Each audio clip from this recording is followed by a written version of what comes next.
the dinosaurs vanished, but the age of terror wasn't over. From the ashes of their extinction rose a new nightmare: the terror birds. For a time, these feathered predators dominated, proving that nature truly abhors a vacuum when it comes to apex predators.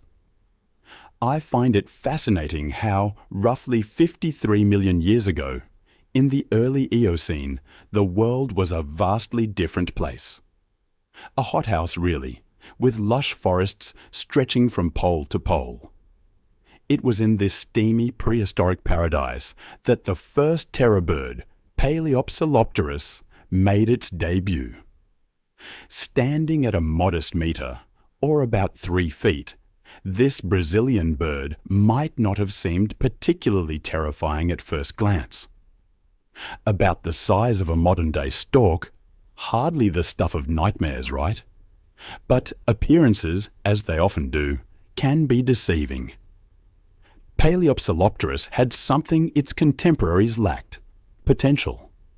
What set it apart was its agility and speed, traits that would become hallmarks of its descendants. While it may not have been the apex predator of its time, perhaps dwarfed by monstrous crocodilians and giant snakes, it was a harbinger of things to come.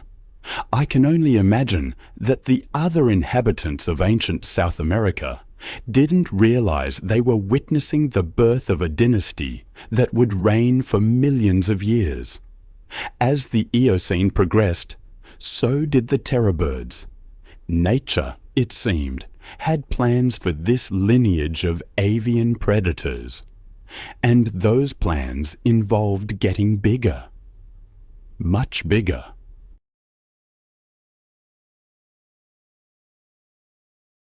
Just 3 million years after Paleopsilopterus took its first steps, a new player entered the scene: Llallawavis scagliai, a terror bird that stood 50% taller than its ancestor, emerging as a formidable predator. But Llallawavis scagliai wasn't content with merely growing in size. It also expanded its range in a way that no other terror bird would match.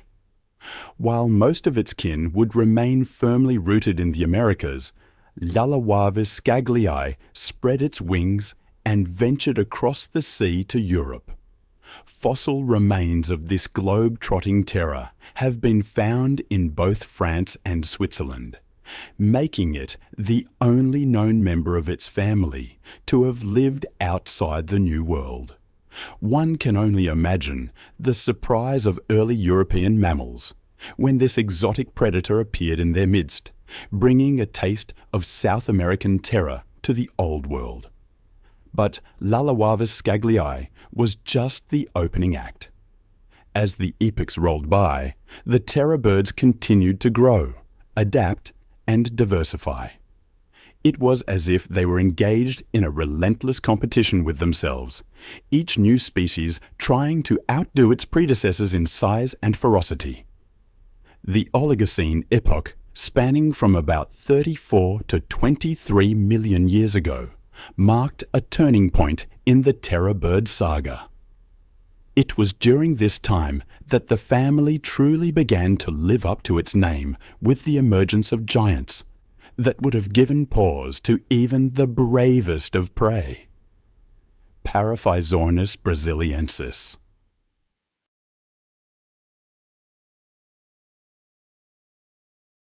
Three names stand out in this pantheon of avian terrors: Titanis walleri, Kelenken guillermoi, and Brontornis burmeisteri. Each of these genera represents the pinnacle of the terror bird lineage, and each had its own claim to fame. Titanis walleri, the youngest and smallest of the trio, was also the most adventurous. While most terror birds were content to dominate South America, Titanis had grander ambitions. It crossed the newly formed land bridge connecting North and South America during the Great American Interchange, becoming the only large South American predator to successfully establish itself in North America, unlike most of its relatives, this bird lived in what is now the United States, including the states of Texas, Florida, and California. Standing 2 meters or 6.6 feet tall, Titanis would have been an imposing sight for the mammals of North America. Imagine the shock of a Pleistocene horse or ground sloth, accustomed to watching out for saber-toothed cats and dire wolves, suddenly confronted by this alien predator, half bird, half nightmare. But as impressive as Titanis was, it was dwarfed by its cousins back in South America. Kelenken guillermoi, named after a mythological Tehuelche spirit, stood a towering 3 meters, or 9.8 feet tall, and weighed around 250 kilograms, or 550 pounds. This was a bird the size of a grizzly bear, with a head larger than that of a horse, and a beak that could crush bone. Speaking of its beak,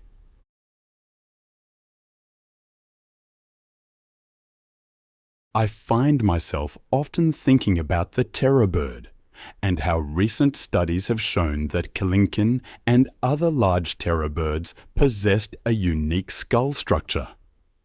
It set them apart, you see, from their smaller relatives. Paleontologists call it the terror bird skull type, and it gave them a bite force and pecking power that must have been truly terrifying. I wonder if that adaptation meant these giants could take down larger prey than we previously thought, perhaps even some of the megafauna that roamed South America during their reign. The title of largest terror bird, though, is still hotly debated. Brontornis gives Kelenken a real run for its money.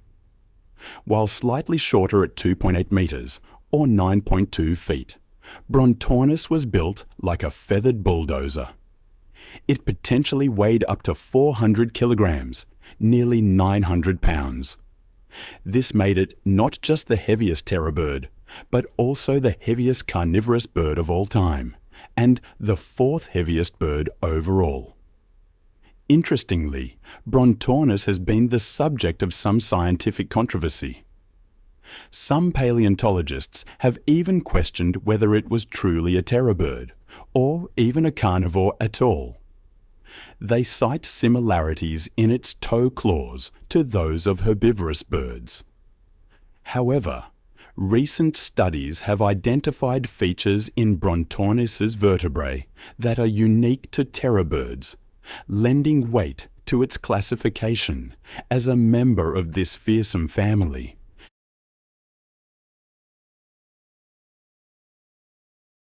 Whether Brontornis was a terror bird or not, its massive size would have made it a force to be reckoned with. Its weight likely made it slower than its more nimble cousins, but what it lacked in speed, it made up for in raw power. I picture Brontornis as the tank of the terror bird world, capable of steamrolling over any prey unfortunate enough to cross its path. While the giant terror birds like Kelenken and Brontornis might have relied on their size and power to dominate their environments, many of their relatives took a different approach. Speed, it seems, was just as important as size in the terror bird playbook. Studies of terror bird leg bones have revealed a structure remarkably similar to that of modern-day ostriches. Short thigh bones paired with elongated lower leg and foot bones. This adaptation is a clear indicator of high-speed running ability. Paleontologists estimate that many terror birds, including some of the larger species like Titanis, could have reached speeds exceeding 30 miles per hour. Imagine that, faster than Usain Bolt, while standing twice as tall and weighing several times as much. But speed wasn't just about chasing down prey. For many terror birds, especially the smaller and medium-sized species, it was also a crucial defensive adaptation. in a world filled with other large predators, including giant carnivorous mammals and enormous crocodilians. The ability to make a quick getaway could mean the difference between life and death.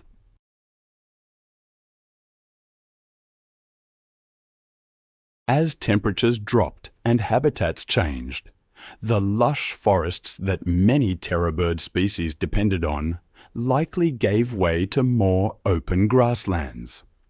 Some terror birds might have adapted, but others would have struggled. The larger, more specialized species, in particular, might have found it difficult to find enough prey to sustain their massive bodies in these changing environments. Meanwhile, the influx of new competitors from North America, while perhaps not the primary cause of their extinction, would have added extra preys to already stressed populations. Despite these challenges, the terror birds were remarkably resilient. It's humbling to realize they fought, beak and talon, to survive in a changing world. Shifting gears slightly, it's interesting to consider other apex predators, like big cats. Today, the lion might be the king of the jungle, but the tiger is the largest, most powerful, and perhaps most skilled of them all. But there was one species that dwarfed even the modern tiger, the Nandong tiger.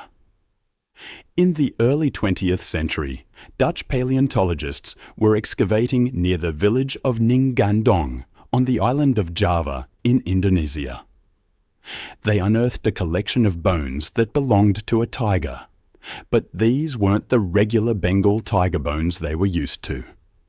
These bones were bigger, far bigger than any tiger anyone in the modern world had ever seen. Further research revealed even more astonishing details about this huge tiger.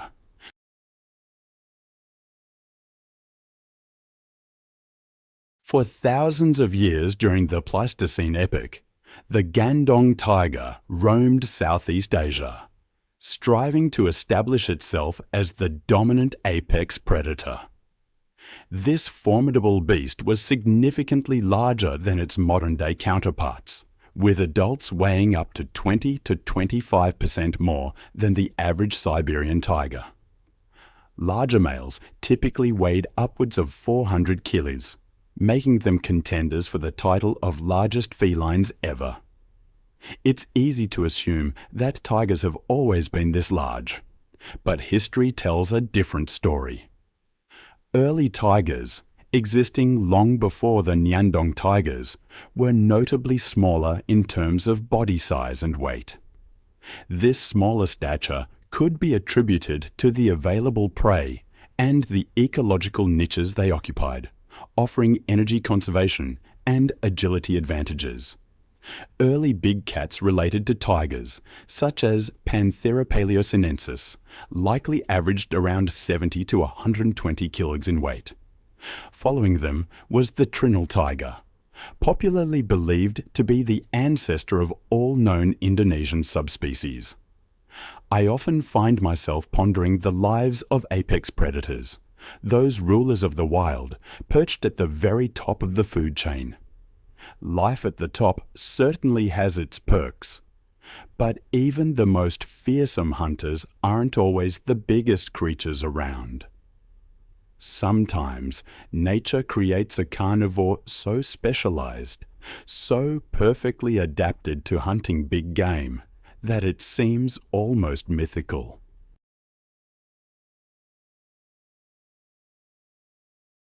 While climate change undoubtedly played a role, scientists also propose that the presence of early humans in Southeast Asia might have been among the reasons why the tigers went extinct, perhaps through increased competition for resources or potential conflicts. Other factors may have also contributed to their demise, but with limited fossil records, we are left with many unanswered questions. Imagine a cat the size of a bear, capable of leaping over a one-story building. It's a thought that sends a shiver down my spine, even now. This wasn't just any big cat. This was the undisputed monarch of the Ice Age, Smilodon, the saber-toothed cat extraordinaire. With its iconic saber teeth and fierce appearance, Smilodon is one of the most instantly recognizable extinct predators. But while the world knows it as a saber-toothed cat, it didn't start out that way. Rewind the clock about 160 years and picture yourself in Brazil. It's here that our tale begins with a discovery that would perplex the scientific community. When the first Smilodon remains were unearthed, paleontologists didn't immediately recognize them as belonging to a cat. In fact, their initial guess was way off the mark. Based on some isolated cheek teeth that bore an uncanny resemblance to those of modern hyenas, they dubbed this new find Hyena neogaea. However, within a couple of years, the tides of discovery brought forth a tsunami of new fossils.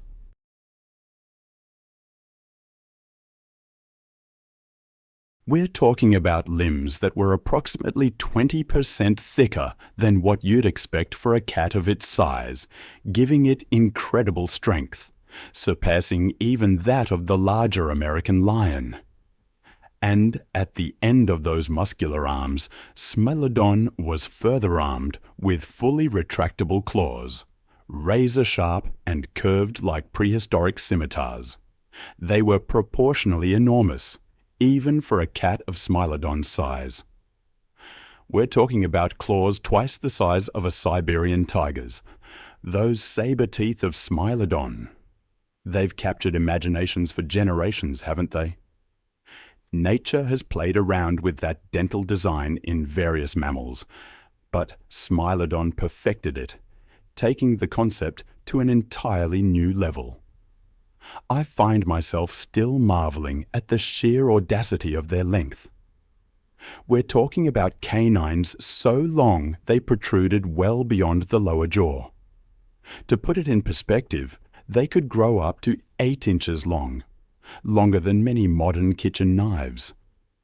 They were precision instruments, shaped like deadly daggers, designed to pierce deep into flesh with devastating efficiency. Now, here's where things get really interesting. You'd expect a predator with teeth like that to have a powerful bite to match.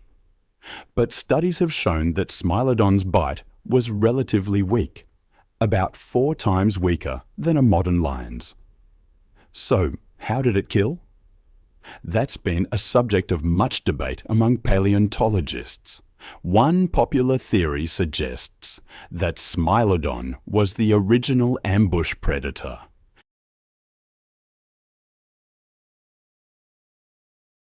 I picture it hidden in dense vegetation, waiting for the perfect moment. Then, with a powerful leap, it pounces on its unsuspecting prey.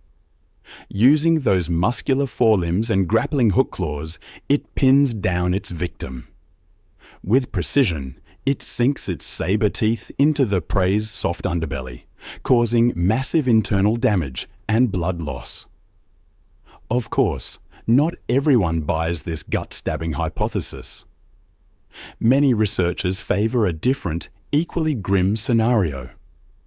They proposed that Smilodon used its powerful build to quickly overpower its prey, then delivered a precise, lethal bite to the throat. This would have caused severe blood loss and suffocation.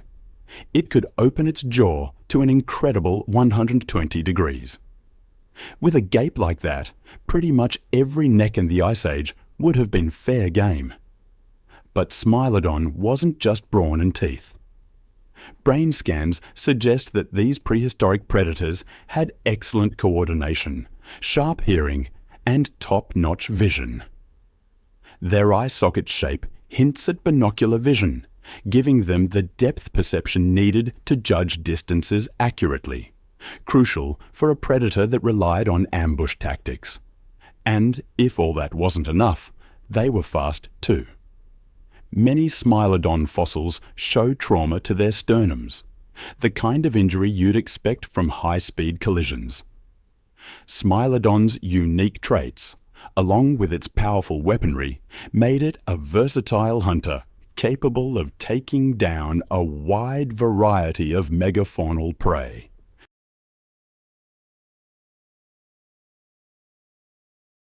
In North America, their prey included oversized versions of animals we recognize today: giant bison, camels, and even mastodons and Columbian mammoths.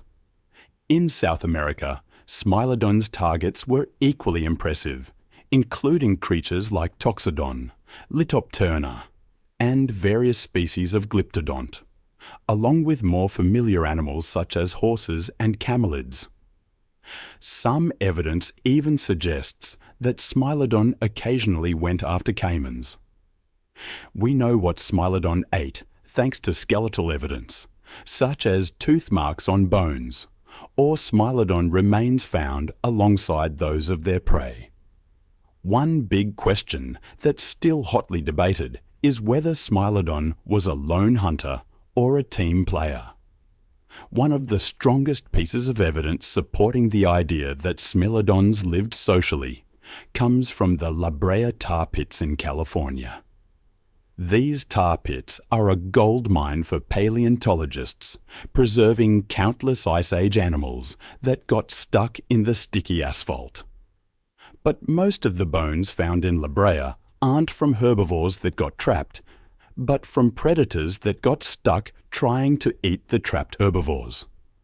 Smilodon fossils are the second most common find in these pits, with over 166,000 bones attributed to it.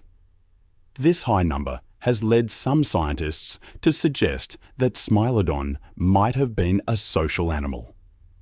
The reasoning goes like this. In modern cat species, the more social ones tend to be more responsive to distress calls.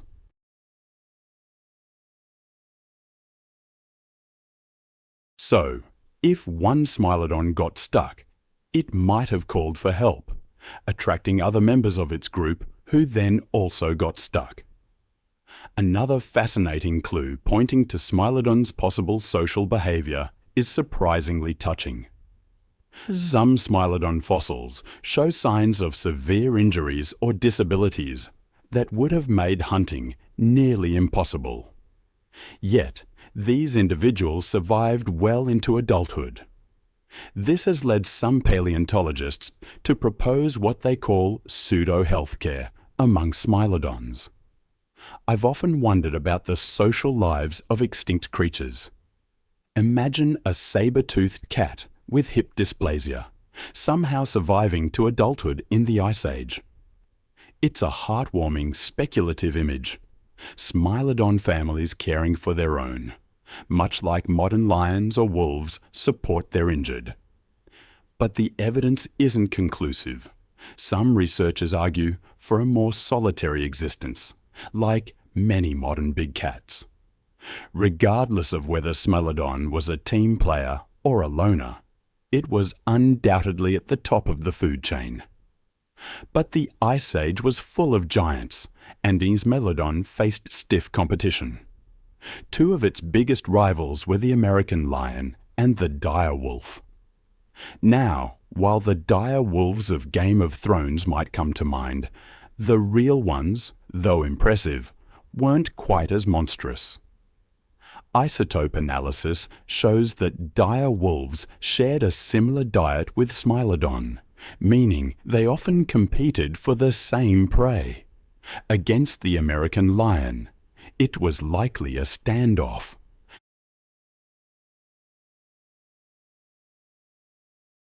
The American lion had size, being one of the largest cats ever. But Smilodon had those canines, a pretty effective deterrent. Most likely, they avoided each other when possible, but conflicts could have gone either way. Dire wolves, on the other hand, seem to have often lost out in confrontations with Smilodon. Evidence from La Brea suggests they frequently abandoned their kills when a Smilodon showed up. It's not hard to imagine why, given those sabers. But lions and wolves weren't the only competition. The Ice Age also saw the short-faced bear, a beast that could make even Smilodon look small. Some reached dinosaurian proportions. However, these bears were more omnivorous, which likely reduced direct competition. Plus, bears tend to be solitary. If a group of Smilodons encountered one, the bear probably decided it wasn't worth the trouble. We've talked about Smilodon's hunting adaptations, but how did it eat with those teeth? Those saber-like fangs seem like they'd be quite the obstacle. Smilodon had a solution. Unlike most predators that chomp from the front, Smilodon had specialized slicing teeth called carnassials. These teeth, on the sides of the mouth, worked like biological scissors. It would turn its head to the side, using these carnassials to slice off manageable chunks of meat, while its saber teeth stayed out of the way. It's a prime example of nature's problem-solving. When life gives you saber teeth, you adapt your eating style accordingly.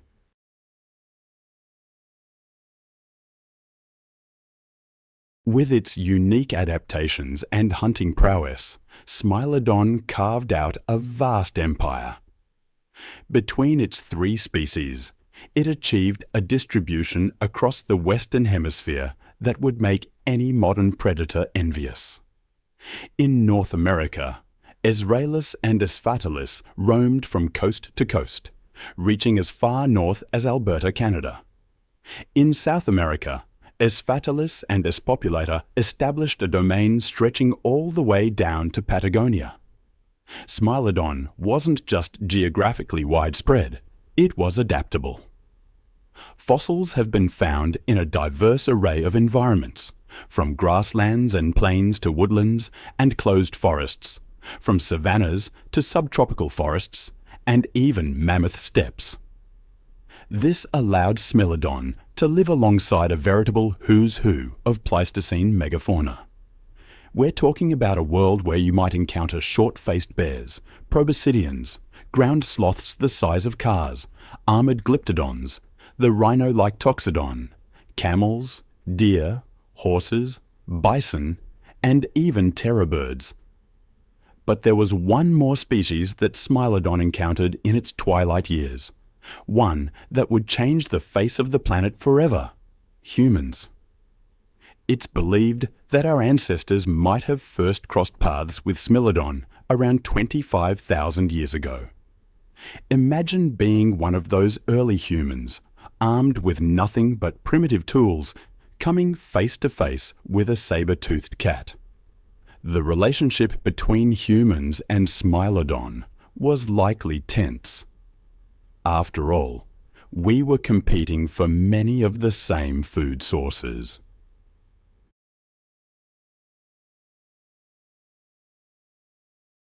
They were extra weapons, perfect for grabbing prey, keeping balance in the water, or delivering killing blows.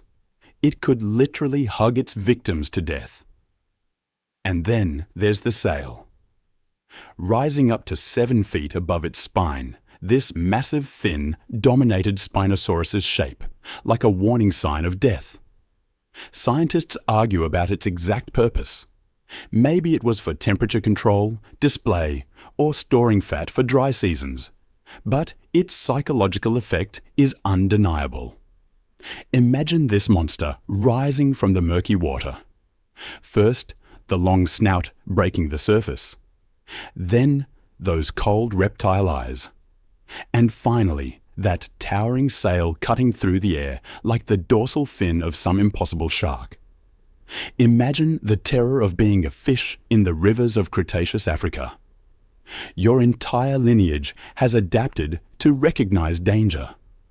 The shadow of a pterosaur overhead, the ripples of an approaching crocodile, the subtle current shifts that signal a nearby predator. Every instinct is tuned to read these watery warning signs, sharpened by countless generations of survival. But none of that mattered when Spinosaurus arrived. The attack began before you even realized you were being hunted. That massive dorsal structure, the sail, served a practical purpose that would have terrified any creature unlucky enough to encounter Spinosaurus in shallow water.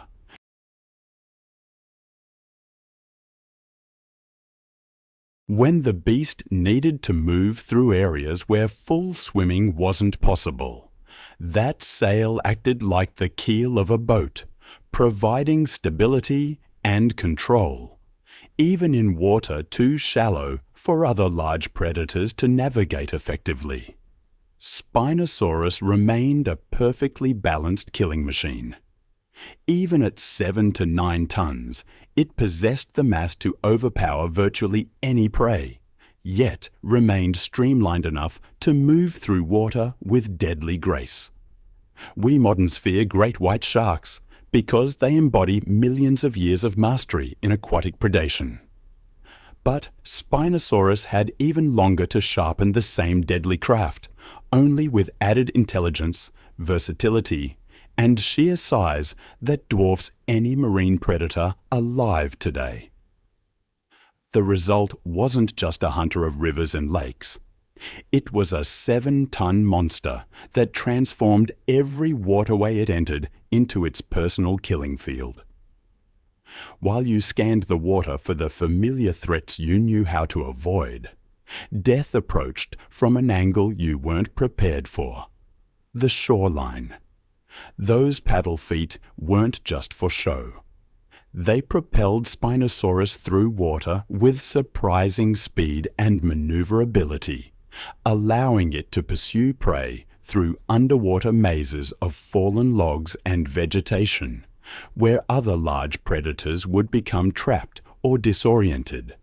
Unlike purely aquatic predators that relied on ambush, or purely terrestrial ones limited to shoreline attacks, this nightmare could adapt its hunting strategy in real time.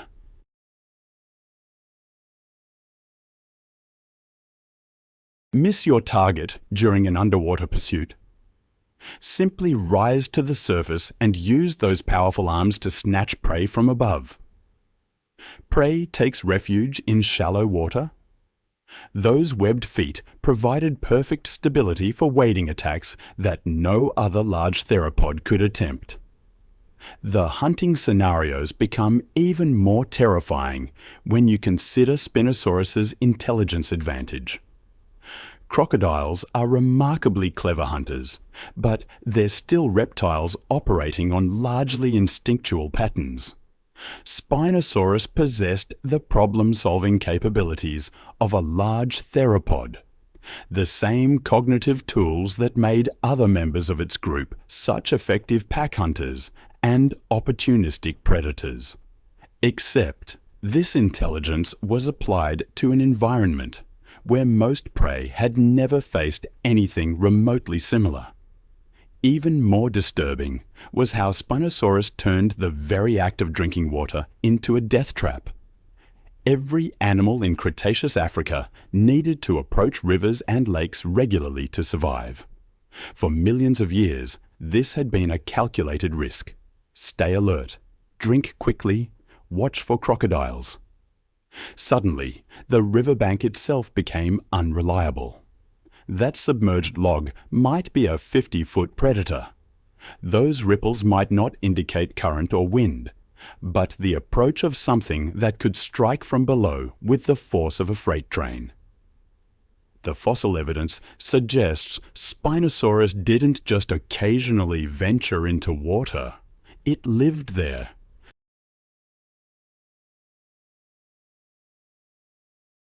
Every movement in the water, a fish changing direction, a turtle surfacing for air, even the subtle current disturbance created by gills extracting oxygen, registered on Spinosaurus's sensors like sonar pings on a submarine's display.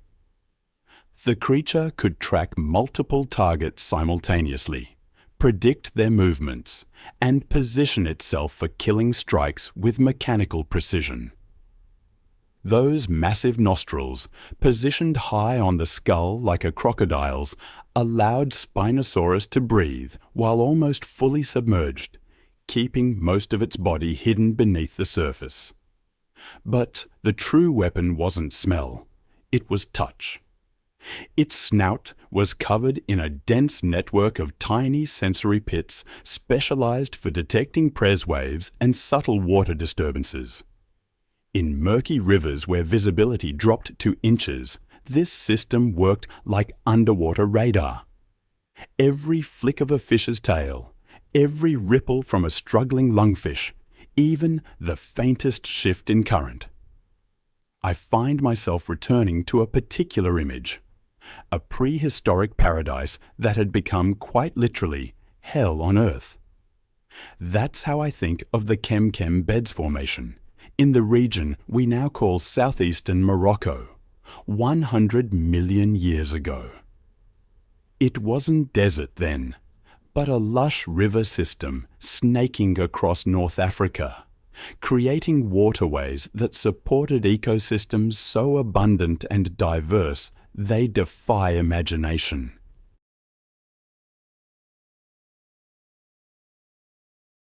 Herbivores somehow survived this gauntlet: Ouranosaurus, Rebbachisaurus, and the colossal Paralitin. The waters themselves were far from safe, filled with monstrous prey like entroprist, morsonia, chelanths, lepidotes, and lungfish. Every species in this ecosystem lived in constant tension with Spinosaurus's dominance. Land predators maintained uneasy truces.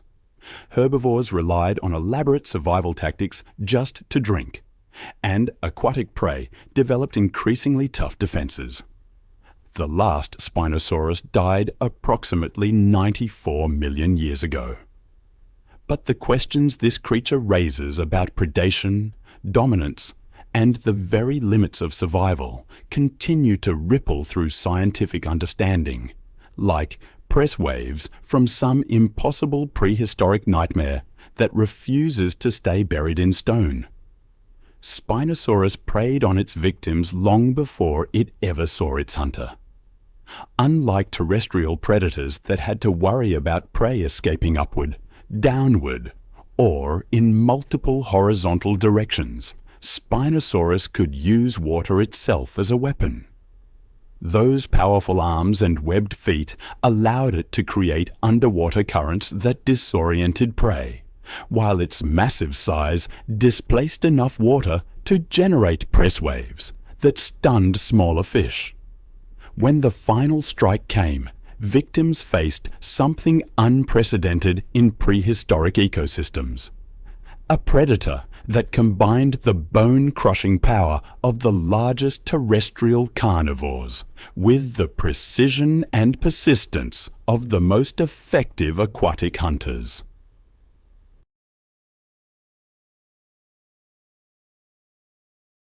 The bite force, while not matching T-Rex's record-breaking numbers, was perfectly calibrated for its intended purpose. Instead of delivering single devastating blows, Spinosaurus applied steady, inescapable press while those backward curved teeth did their work. The fossil evidence suggests that Spinosaurus didn't just kill efficiently, it killed constantly.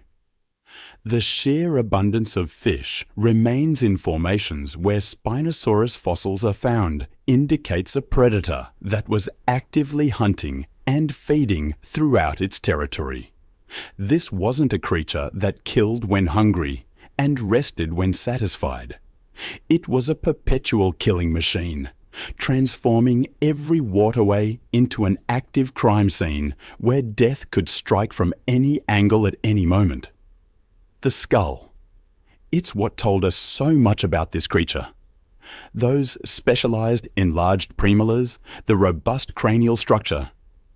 It was more like a lion or hyena than any dog I'd ever seen. That unusual mix of features presented a real puzzle. What was this thing? The answer, as it often does, lay in the details. Those premolars, that jaw. They pointed to the Phorusrhacidae subfamily, a group within the larger canid family that was both remarkably successful and surprisingly little known. 66 species, as far as we can tell. They were defined by powerful teeth, short, deep jaws, and something many modern canids have lost, a fifth toe. For over 15 million years, these Phorusrhacidae dominated North America, evolving into an array of forms.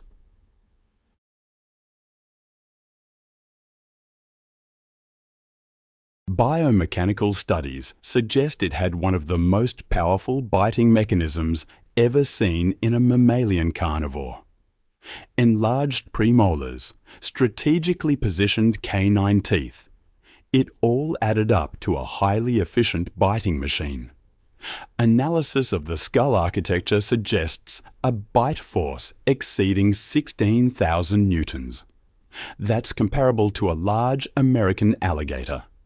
The canines were positioned closer to the jaw joint, creating a more efficient lever system, concentrating enormous force at the tooth tips.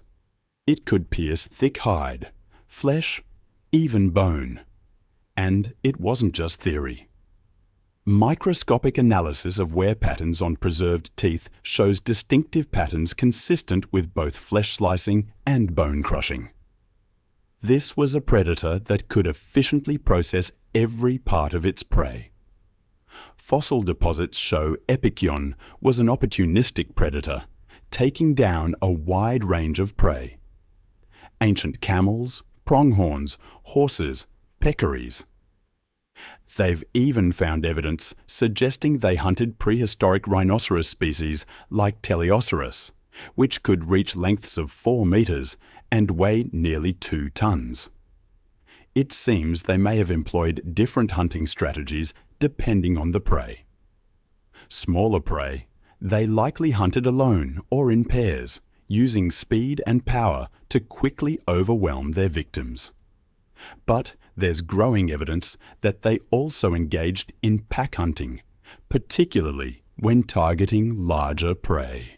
Nearly all well-studied modern canids exhibit some degree of social behavior.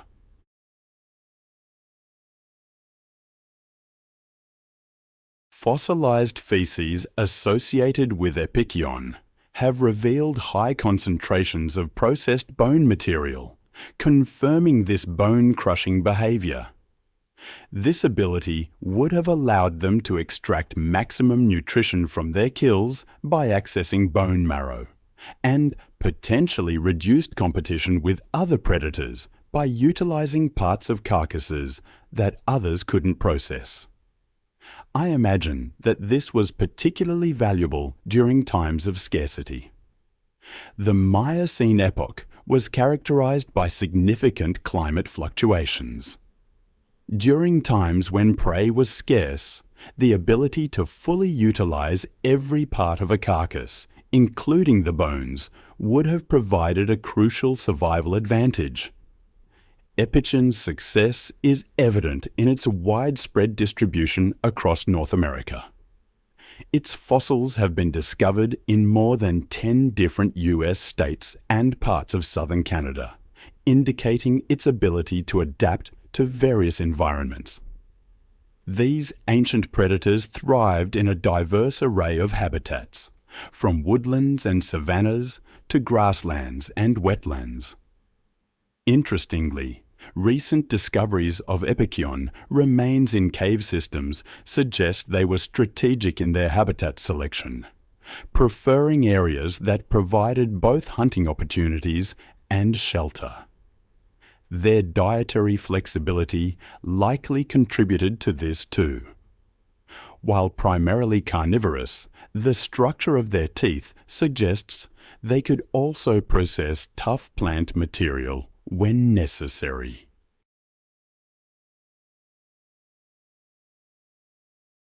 The ultimate disappearance of Epicyon from the fossil record has long intrigued paleontologists. Early theories suggested competition from newly arriving big cats led to their extinction. But this hypothesis has largely been discounted. Current evidence points to climate change as the primary driver. The late Miocene saw significant global cooling and increased aridity, leading to fundamental changes in North American ecosystems. As environments shifted from mixed woodland savanna to more open grasslands, Epicyon's specialized adaptations may have become disadvantageous. Unlike their more generalized relatives, which gave rise to modern wolves, Epicyon's extreme specializations may have limited its ability to cope with these changing conditions. I'm still struck by the story of Ankylosaurus magniventris, a name that echoes its unique form. Fuse lizard, they called it, for its remarkably fortified skeleton, and great belly, a nod to its broad midsection. The very name tells you this was no ordinary creature. In fact, its discovery wasn't just a milestone for paleontology. It was a portal into the intricate design of one of nature's most formidable beings. It all began in 1906, when Barnum Brown, a paleontologist from the American Museum of Natural History, led an expedition through Montana's Hell Creek Formation. He unearthed an odd assortment of fossils that defied easy categorization. Not the slender bones of theropods, nor the broad frills of ceratopsians.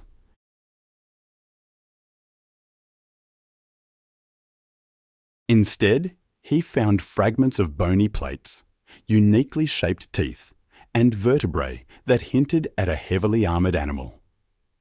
At first, Brown was cautious, speculating that these bones might belong to a previously unknown type of armored dinosaur. Over time, further excavations in Canada and the western United States revealed more specimens, each shedding light on the creature's physical characteristics. Piecing together its skeletal framework was like assembling a prehistoric jigsaw puzzle. What made Ankylosaurus magniventris stand out was not only its robust anatomy, but also its ecological implications. Fossils of Ankylosaurus were found in association with remains of plants indicating the lush environments it inhabited.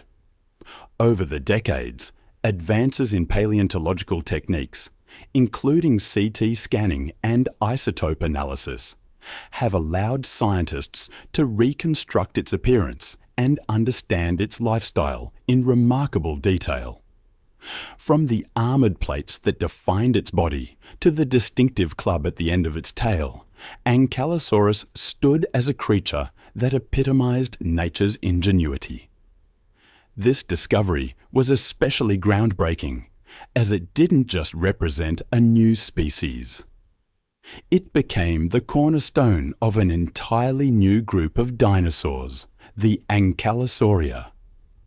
These animals, belonging to the larger clade Ornithischia, were characterized by their extensive armor plating and herbivorous lifestyle.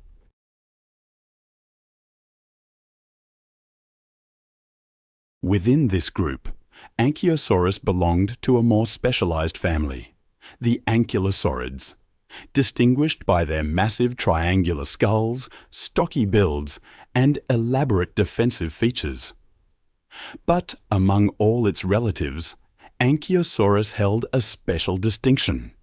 It was the largest of its kind ever discovered, with adults reaching lengths between 5.4 to 10 meters, or 17 to 33 feet, and standing about 1.7 meters at the hip.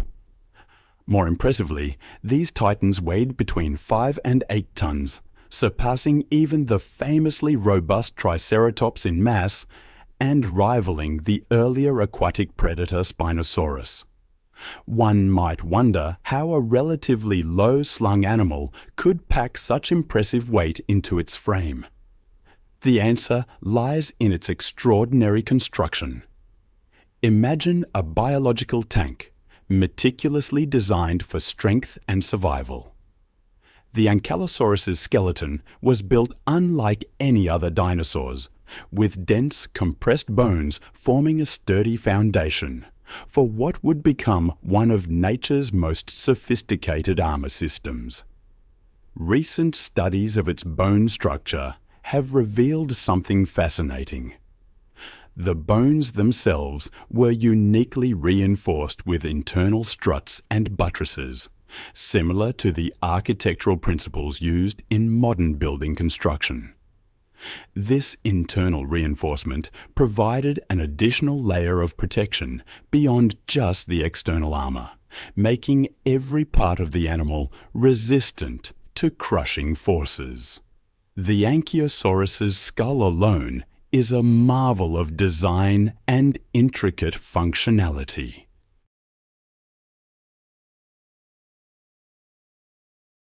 Shaped like a broad triangle, it was designed to withstand immense press. Its jaw mechanics, though less powerful than those of a carnivore, were finely tuned for grinding tough plant material. The teeth, small but ridged, created an effective tool for processing vegetation. And wear patterns suggest a highly specialized feeding strategy. What's more, the placement of its nostrils and the complexity of its nasal passages indicate not only a heightened sense of smell, but also the possibility of thermoregulatory adaptations. Speaking of armor, the Ankylosaurus's defensive system was far more sophisticated than initially understood. While we've known about its bony plates, or osteoderms, for decades, recent microscopic analysis has revealed an intricate network of blood vessels running through these structures. This discovery suggests that the armor might have served multiple purposes, not just protection, but possibly also helping to regulate body temperature, similar to how some modern reptiles use their scales for thermoregulation. The number of these osteoderms remains a subject of debate among paleontologists, with estimates ranging from 30 to well over 100. But what's particularly intriguing is their unique construction.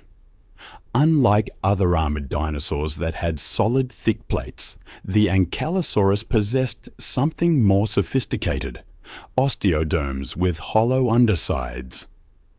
This seemingly counterintuitive design actually represented a remarkable feat of natural engineering.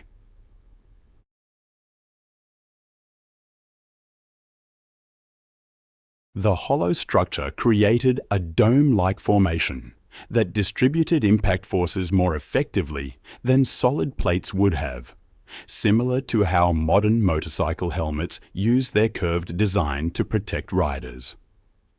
This adaptation made the armor particularly effective. The tail club of the Ankylosaurus wasn't just a simple bony growth.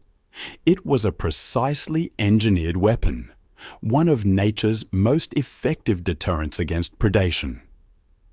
When I first learned about the internal structure through CT scans of tail club fossils, I was astonished. The club was optimized for both strength and swing speed. It had two large osteoderms at its core, smaller ones at the tip and along the midline, all supported by vertebrae specifically adapted for high-speed impacts. Some specimens showed that the club could reach 57 centimeters in width and weighed approximately 23 kilograms. But the real marvel was in the biomechanics. Advanced computer modeling has shown that large individuals could generate impact forces exceeding 20,000 newtons and swing impulses of up to 4,800 newtons second. To put that in perspective, while a professional baseball player generates about 13 newtons per second in their swing. The Ankylosaurus's tail strike was 370 times more powerful. Some studies even suggest the impact force could have been focused on an area as small as a few square centimeters, multiplying its bone-crushing potential. But the Ankylosaurus wasn't just about brute force. Even its armor plating was remarkable.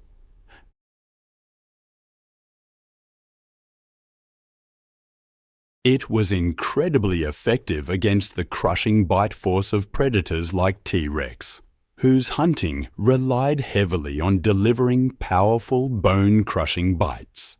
Beneath these armored plates lay a network of collagen fibers, thicker than those found in modern armored animals like crocodiles and armadillos, creating a natural composite material similar to modern fiber-reinforced plastics. These flexible fibers could absorb and dissipate energy from impacts in ways that purely rigid armor couldn't match. Reconstructions of Ankylosaurus armor proved capable of withstanding forces that would have seriously injured or killed most other dinosaurs. The behavior and lifestyle of Ankylosaurus were as unique as its anatomy.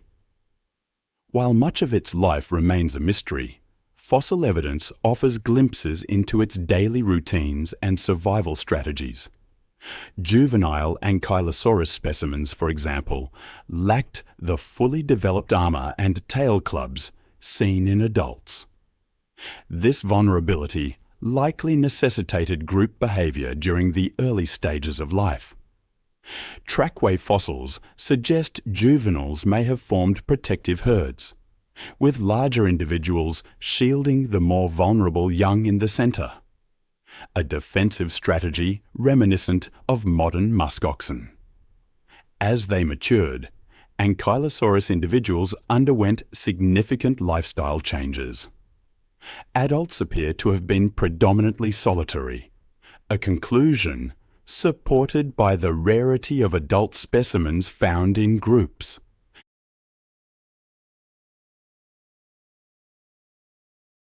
Instead, its selective feeding habits might have influenced plant growth patterns in localized areas. The association of Ankylosaurus fossils with specific types of vegetation has led researchers to hypothesize that they may have helped disperse seeds, inadvertently promoting plant diversity. Seasonal changes would have impacted the behavior of Ankylosaurus. Fossil evidence indicates that some regions experienced dry and wet seasons, influencing the availability of food resources. Ankylosaurus may have adapted by modifying its diet or undertaking small-scale migrations to follow vegetation growth. The robust construction of its body, coupled with its ability to consume tough plant material, would have allowed it to survive in less than ideal conditions. The coexistence of Ankylosaurus with large herbivores like Triceratops and Edmontosaurus, as well as apex predators like Tyrannosaurus rex, paints a vivid picture of its ecological niche. While Ankylosaurus was not the most numerous dinosaur in its ecosystem, its defensive adaptations end its survival alongside fierce competition. Its presence in these environments exemplifies. I often think about the delicate balance of ancient ecosystems. How specialized roles allowed so many diverse species to coexist.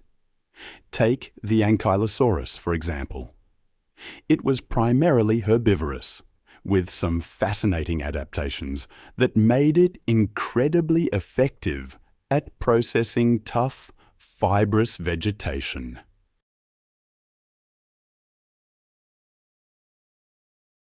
The large gut volume would have provided ample space for fermentation and nutrient absorption, ensuring the animal could survive on a diet of relatively low-calorie plants.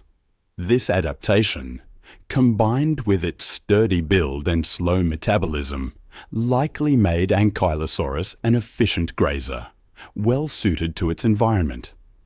The sensory capabilities of Ankylosaurus were as finely tuned as its defensive adaptations. Its most remarkable sensory feature was its highly developed sense of smell. I imagine this would have been vital for locating food, avoiding predators, and possibly even detecting mates.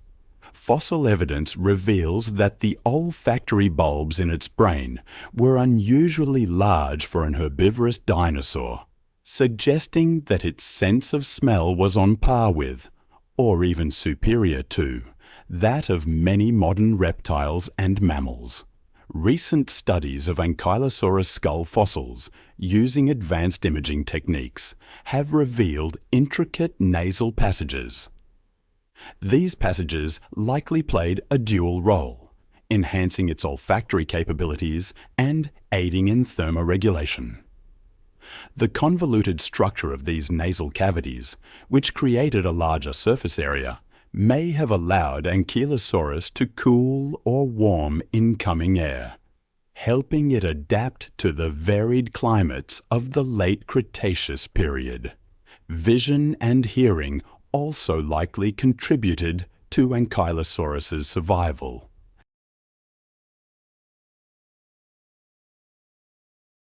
While its eyes were relatively small compared to its massive body, their placement on the sides of its skull would have provided a wide field of view, allowing it to detect predators approaching from almost any direction. This peripheral vision, combined with its heightened sense of smell, would have made it difficult for ambush predators, like Tyrannosaurus rex, to catch it off guard. Though direct evidence for its auditory capabilities is sparse, the structure of its inner ear suggests that Ankylosaurus was capable of detecting low-frequency sounds, which could have been useful for sensing the movements of large predators or communicating with others of its kind. One particularly intriguing hypothesis is that Ankylosaurus may have used its sensory abilities in conjunction with its defensive adaptations. For instance, its acute sense of smell and hearing could have allowed it to detect a predator's approach early enough to position itself defensively, presenting its armored back and tail club to the threat. These advanced sensory capabilities underscore the Ankylosaurus as a highly specialized organism, perfectly equipped to navigate its dangerous environment. The reign of Ankylosaurus came to an end, along with that of other non-avian dinosaurs during the KT extinction event approximately 66 million years ago. However, its legacy lives on in our understanding of natural design and defense mechanisms. The Cretaceous period was an era of titans.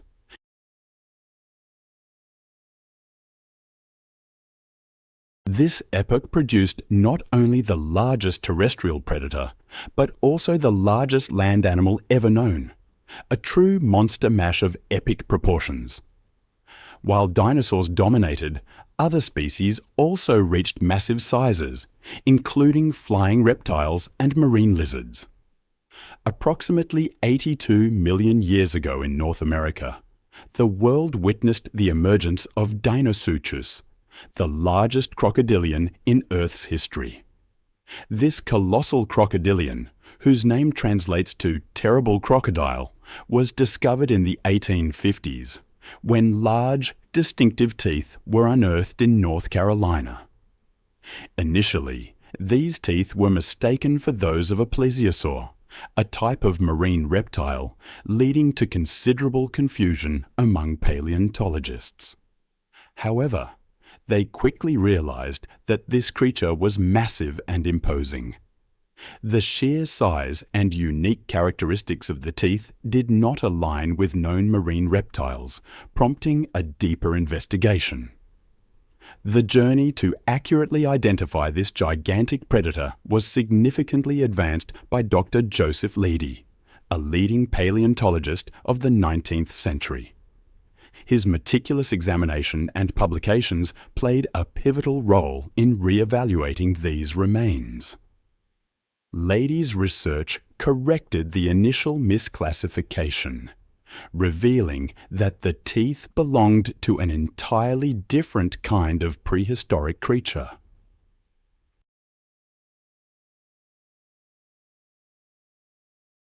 The newly proposed classification reflected the immense size and formidable presence of this crocodilian, which was aptly named Deinosuchus hatcheri in honor of John Bell Hatcher, a distinguished paleontologist. I find myself continually drawn back to the image of Deinosuchus, this colossal crocodilian. When its remains were first unearthed, some believed adults could reach almost 50 feet in length and weigh over 10 tons. These initial estimates, while a bit exaggerated, weren't too far off. Unlike many species whose sizes get revised down, Deinosuchus has held on to its immense stature. There are 3 recognized species: Hatcheri, rugosus, and riograndensis.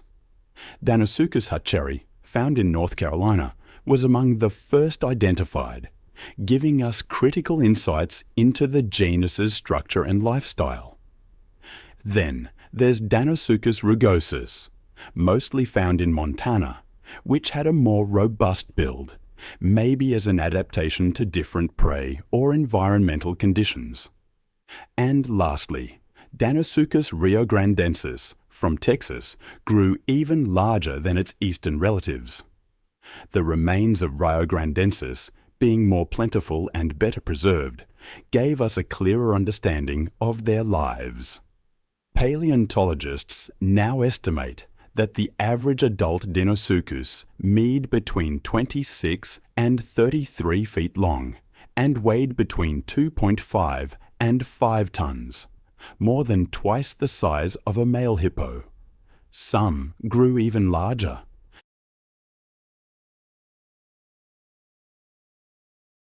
Despite those initial inflated estimates, the reality of Deinosuchus's size is still impressive, cementing its place as one of the largest crocodilians ever.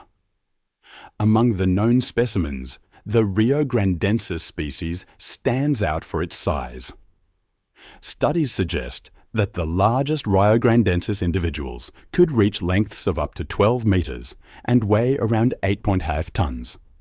This would make them not only the largest crocodilians to have ever lived, but also heavier than most dinosaurs, except for Tyrannosaurus rex. Paleontologist Thomas Lehman, who studied the Texas fossils extensively, offered fascinating insights into the biology and growth patterns of these ancient reptiles. His research revealed growth rings in their osteoderms, similar to tree rings, providing information about their age and growth rates. Interestingly, some of the largest riograndensis individuals showed evidence of rapid growth spurts during their juvenile years, followed by more gradual growth into adulthood. Environmental factors like food availability and climate clearly played a significant role in their growth and maximum size. Deinosuchus, with its brain case and overall appearance, bore a striking resemblance to modern alligators, including a body and snout that superficially mimicked these contemporary relatives. But beyond this general resemblance, Deinosuchus was distinct, featuring a unique skull shape not seen in any living or extinct genus.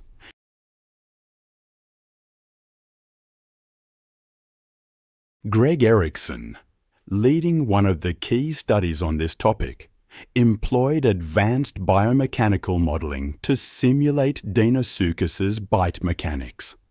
Erickson's team found that the robust construction of Deinosuchus's skull and teeth supported the possibility of such a formidable bite force.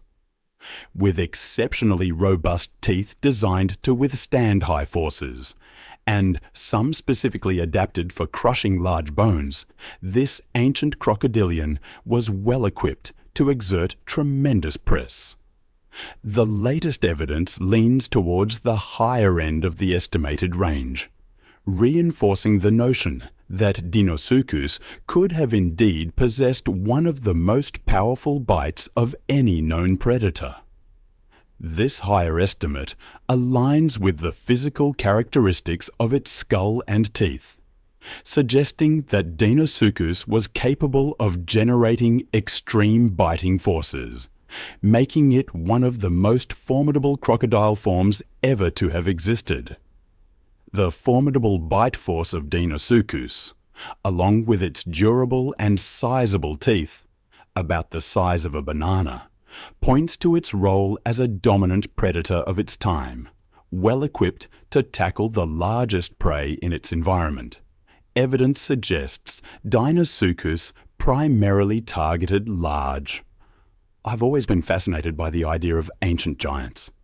But sometimes the real giants aren't dinosaurs at all. Imagine a crocodile, but not just any crocodile, a Deinosuchus. I'm talking about a massive predator that dwarfed even some of the largest theropods in its ecosystem.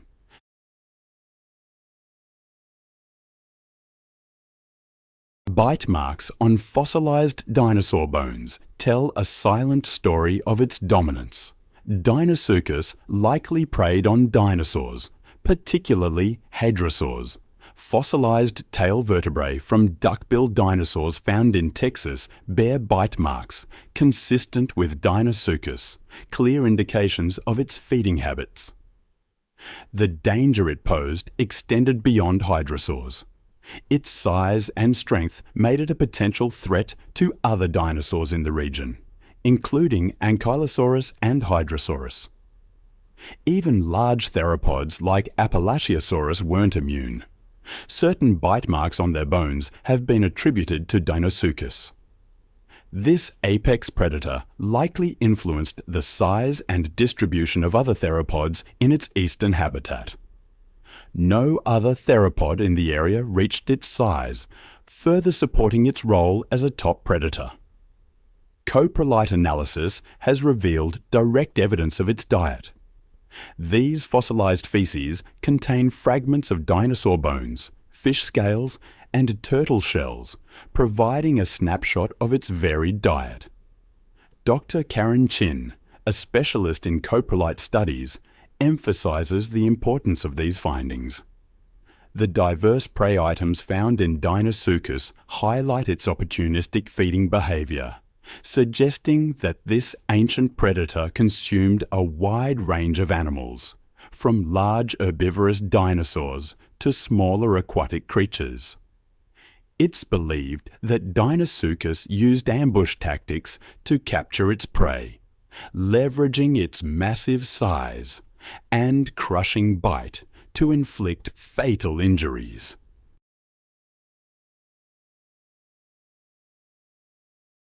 Like modern crocodiles, this giant predator likely employed a death roll maneuver to enhance its hunting efficiency. This technique involves grabbing prey and then rapidly rotating, using its body weight and momentum to incapacitate and dismember it. Reconstructing the hunting methods of Deinosuchus involves analyzing fossil evidence and comparing it with the behavior of modern crocodilians. The robust anatomical features of Deinosuchus, including strong neck muscles and a sturdy body, support this hypothesis, making it a highly effective predator in its ancient ecosystem. Deinosuchus experienced a slow growth rate, as evidenced by growth rings on its osteoderms. These rings indicate that it took around 35 years to reach full size. Despite this long maturation period, juvenile Deinosuchus were still formidable predators, sporting considerable size and powerful bites even at a young age. Deinosuchus individuals were equipped with large, thick osteoderms, bony plates, that provided substantial protection against predators and environmental hazards. These osteoderms not only served as armor, but also supported the animal's massive body, increasing its load-bearing capacity and enabling efficient movement on land despite its size. Deinosuchus was a highly successful predator, as evidenced by its extensive range, with remains found throughout the United States and northern Mexico.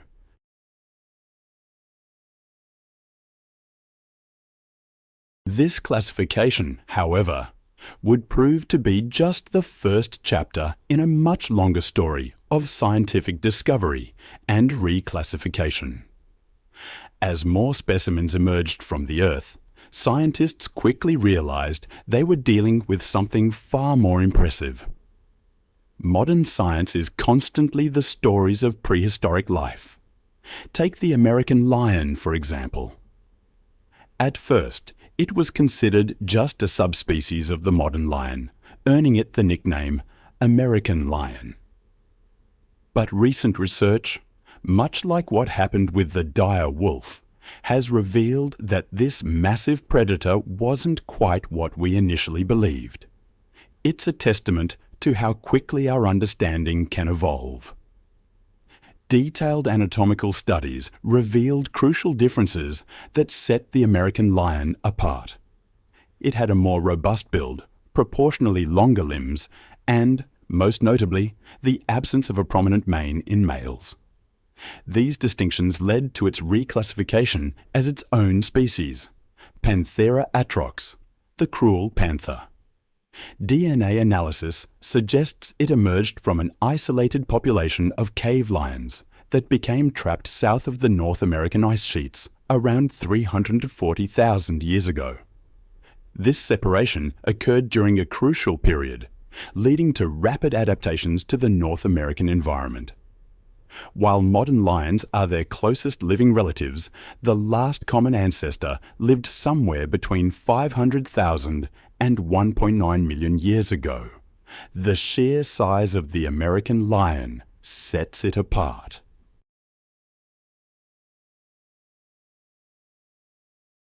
Among the discoveries, the remains of a grey wolf, its right femur completely severed, not by scavenging, but by a single bite. And the wolf had survived, evidenced by signs of healing. The devastating power of these cats is hard to overstate. What's also fascinating is the American lion's apparent intelligence. The species possessed a notably large brain case. Combine this with the problem-solving abilities I've seen in modern panther species, and it suggests a highly intelligent predator. This intelligence is particularly evident in how they interacted with natural hazards. Despite being one of the most common large carnivores of their time, American lions are surprisingly underrepresented in tar pit fossil deposits compared to other predators. It seems they were better at recognizing and avoiding these natural traps. Their range extended across much of North America, from Alaska to central Mexico. They adapted to various environments, from open grasslands to semi-forested regions. They shared their territory with woolly mammoths, mastodons, giant ground sloths, and early human populations. Recent studies of cave paintings and archaeological evidence suggest these massive cats left a lasting impression on human cultures. They may have even influenced early American art and mythology. The end came for the American lion approximately 12,877 years ago, coinciding with a broader extinction event.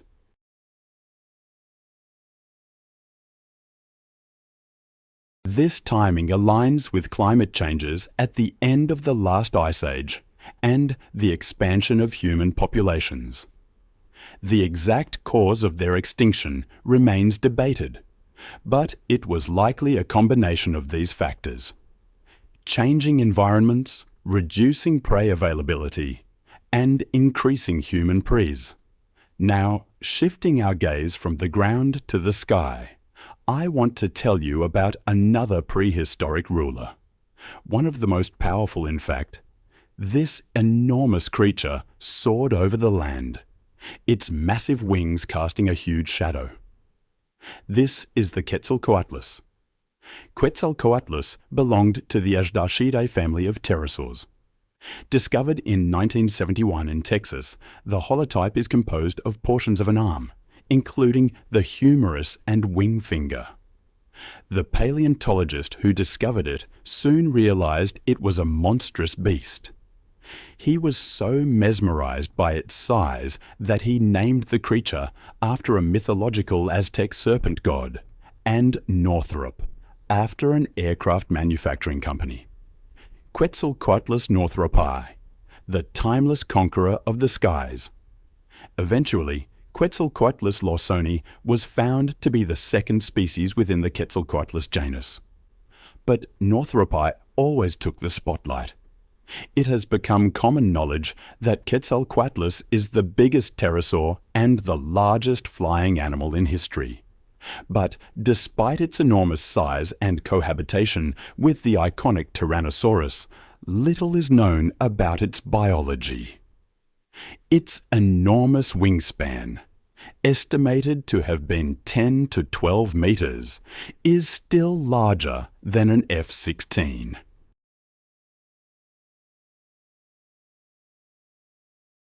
With its long pointed beak, similar to a modern stork but without the hooked tip, it had a unique, almost unsettling appearance.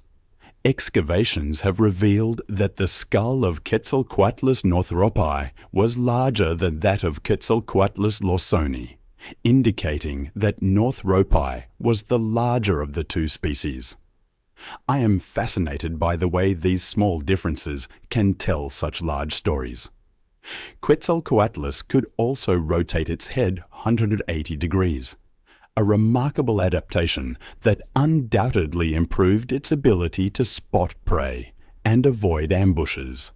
This led some scientists to believe that it may have primarily lived and hunted on the ground, too heavy for sustained flight, but perfectly suited for a terrestrial existence. That flightless theory, though, never really took off, so to speak. Almost all paleontologists now agree that it was capable of flight. Unearthed bones suggest that Quetzalcoatlus had incredibly light, almost potato chip-like bones, which may have made flying easier than we once thought. This revelation, of course, led to another major question. How did Quetzalcoatlus actually take off? How did it fly? Many theories propose that the enormous reptile leaped into the air by flapping its wings, or perhaps even lurching forward on its wingtips, like a vampire bat. Some believe it may have crouched low before launching itself several feet into the air, giving it enough room to spread its wings.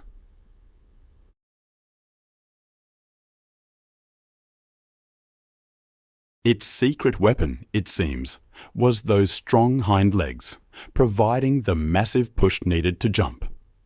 One study suggested that Quetzalcoatlus was a truly remarkable flyer, engaging in brief powered flights before gliding. It may have reached a top speed of 80 mph, which it could sustain for days, giving it an extraordinary range. Despite its bulk, Quetzalcoatlus's torso was extremely dense, brimming with massive muscles. These giants could take off with a single leap and maintain altitude with just a few flaps. After launch, they could probably fly non-stop for thousands of kilometers, simply flapping rarely to maintain altitude and guide their course. Its short wings were made of tightly packed muscle fibers, ensuring flexibility and strength, allowing for precise adjustments in the air. The extraordinary flight techniques of Quetzalcoatlus even inspired a Johnson Wax-sponsored mission to construct a model flying machine to test flight simulations. The model, the size of Quetzalcoatlus lawsoni, with a basic computer acting as an autopilot, demonstrated the effectiveness of the experiment by soaring and flapping its wings through the air. Quetzalcoatlus and other Azhdarshids had hind limb proportions more similar to modern running ungulate mammals than to their smaller cousins, suggesting they were uniquely suited to a terrestrial lifestyle, even though they were quadrupeds when on the ground, like other pterosaurs.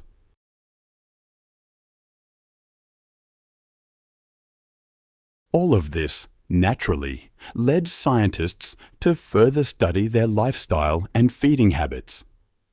It's widely accepted that this flying giant was a carnivore, though what it actually ate has been a subject of debate. Douglas Lawson, the scientist who first discovered Quetzalcoatlus, suggested it scavenged on the carcasses of titanosaur sauropods, much like a marabou stork. This scavenging idea stemmed from the fact that the fossil was located far from the coast, with no signs of large rivers or deep lakes nearby. However, the scavenging theory was later debunked. Scientists noted that unlike the hooked beaks of specialized scavenger birds, Quetzalcoatlus's lower jaw bent so steeply downward that even when closed, a significant gap remained between it and the upper jaw. They proposed that Quetzalcoatlus ate like modern skimmers, cleaving the waves with its beak and grabbing fish midair. This idea gained widespread acceptance, but it wasn't scientifically tested until years later. A study revealed that for such massive flying creatures, the energy requirement for skimming would be prohibitively great due to considerable drag, making it impossible for Quetzalcoatlus. Another study suggested that the remains of the reptile family weren't found close enough to large bodies of water to support skimming. The anatomy of Quetzalcoatlus is also quite different from any known skimmer. A skimmer's neck is designed to absorb sudden impacts, but Azhdarshids lacked these adaptations.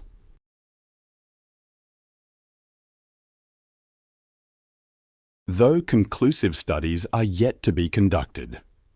Alongside the iconic Alamosaurus, Quetzalcoatlus may have crossed paths with other herbivorous giants and fearless predators, such as the mighty T-Rex, Dromaeosaurus, Triceratops, Albertosaurus, Edmontosaurus, and Dakotaraptor. In the skies, Quetzalcoatlus likely shared the space with other pterosaurs, such as Pteranodon and Nyctosaurus, coexisting with each other within the extinct ecosystems.